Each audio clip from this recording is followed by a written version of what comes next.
The Wonderful Wizard of Oz by L. Frank Baum. Chapter 7. The Journey to the Great Oz. They were obliged to camp out that night under a large tree in the forest, for there are no houses near. The tree made a good, thick covering to protect them from the dew, and the Tin Woodman chopped a great pile of wood with his axe, and Dorothy built a splendid fire that warmed her and made her feel less lonely. She and Toto ate the last of their bread, and now she did not know what they would do for breakfast. "If you wish," said the Lion, "I will go into the forest and kill a deer for you. You can roast it by the fire, since your taste is so peculiar that you prefer cooked food, and then you will have a very good breakfast." "Don't. Please don't," begged the Tin Woodman. "I would certainly weep if you killed a poor deer, and then my jaws would rust again." But the Lion went away into the forest and found his own supper, and no one ever knew what it was, for he didn't mention it. And the Scarecrow found a tree full of nuts, and filled Dorothy's basket with them, so that she would not be hungry for a long time. She thought this was very kind and thoughtful of the Scarecrow, but she laughed heartily in the awkward way in which the poor creature picked up the nuts. His padded hands were so clumsy, and the nuts were so small, that he almost dropped as many as he put in the basket. But the Scarecrow did not mind how long it took him to fill the basket, for it enabled him to keep away from the fire, as he feared a spark might get into his straw and burn him up. So he kept a good distance away from the flames, and only came near to cover Dorothy with dry leaves when she lay down to sleep. These kept her very snug and warm, and she slept soundly until morning. When it was daylight, the girl bathed her face in a little rippling brook, and soon after they all started toward the Emerald City. This was to be an eventful day for the travelers. They had hardly been walking an hour when they saw before them a great ditch that crossed the road and divided the forest as far as they could see on either side. It was a very wide ditch, and when they crept up to the edge and looked into it, they could see it was also very deep, and there were many big, jagged rocks at the bottom. The sides were so steep that none of them could climb down, and for a moment it seemed that the journey must end. "What shall we do?" asked Dorothy despairingly. "I haven't the faintest idea," said the Tin Woodman, and the Lion shook his saggy mane and looked thoughtful. But the Scarecrow said, "We cannot fly, that is certain, neither can we climb down into this great ditch. Therefore, if we cannot jump over it, we must stop where we are." "I think I could jump over it," said the Cowardly Lion after measuring the distance carefully in his mind.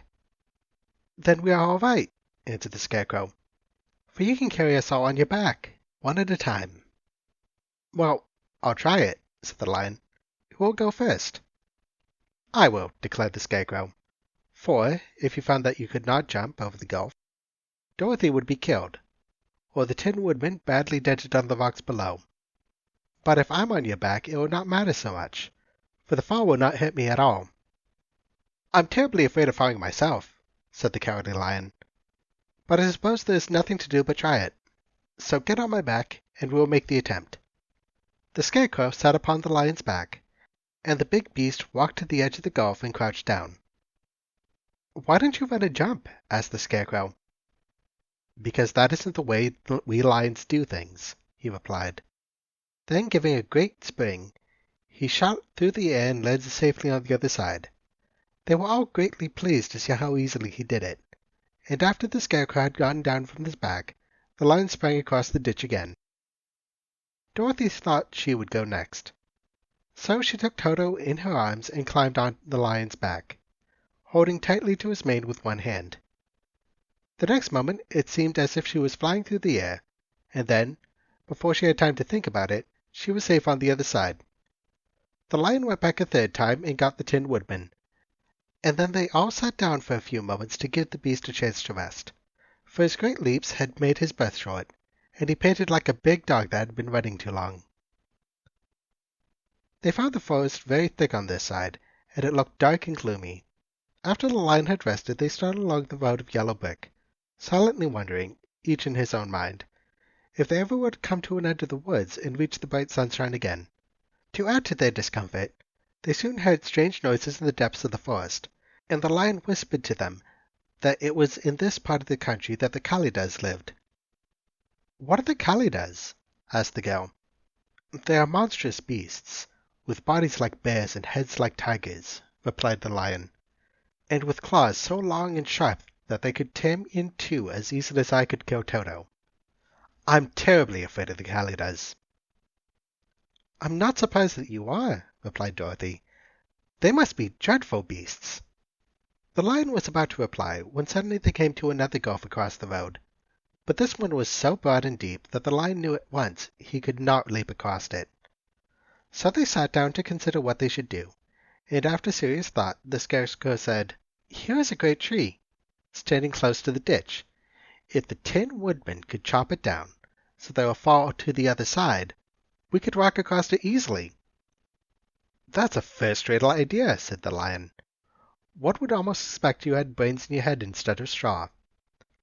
The woodman set to work, and so sharp was his axe that the tree was soon chopped down nearly through.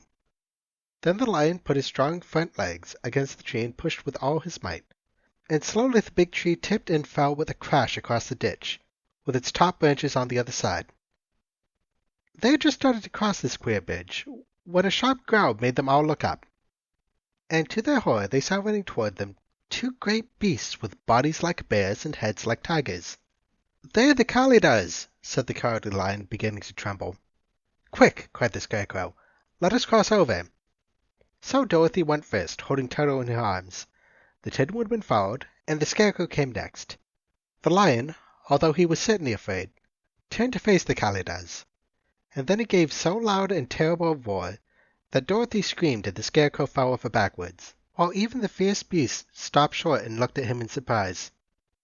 But, seeing they were bigger than the lion, and remembering that there were two of them and only one of him, the Kalidas again rushed forward, and the lion crossed over the tree and turned to see what they would do next. Without stopping an instant, the fierce beasts also began to cross the tree, and the lion said to Dorothy, "We are lost, for they will surely tear us to pieces with their sharp claws. But stand close behind me, and I will fight them as long as I am alive." "Wait a minute!" cried the Scarecrow. He had been thinking what was best to be done, and now he asked the Woodman to chop away at the end of the tree that rested on their side of the ditch.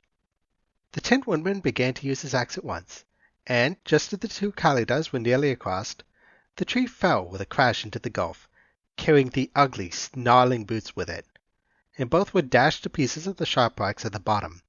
"Well," said the Cowardly Lion, drawing a long breath of relief, "I see we're going to live a little while longer, and I am glad of it, for it must be a very uncomfortable thing not to be alive. Those creatures frightened me so badly my heart is beating yet." "Ah," said the Tin Woodman sadly, "I wish I had a heart to beat." This adventure made the travelers more anxious than ever to get out of the forest, and they walked so fast that Dorothy became tired and had to ride on the lion's back. To their great joy, the trees became thinner the farther they advanced, and in the afternoon they suddenly came across a broad river, flowing swiftly just before them. On the other side of the water they could see a road of yellow brick running through a beautiful country, with green meadows dotted with bright flowers and all roads bordered with trees hanging full of delicious fruits. They were greatly pleased to see this delightful country before them. "How shall we cross the river?" asked Dorothy. "That is easily done," replied the Scarecrow. "The Tin Woodman must build us a raft, so we can float to the other side." So the Tin Woodman took his axe and began to chop down small trees to make a raft. And while he was busy with this, the Scarecrow found on the river bank a tree full of fine fruit. This pleased Dorothy, who had been eating nothing but nuts all day, and she made a hearty meal of the ripe fruit.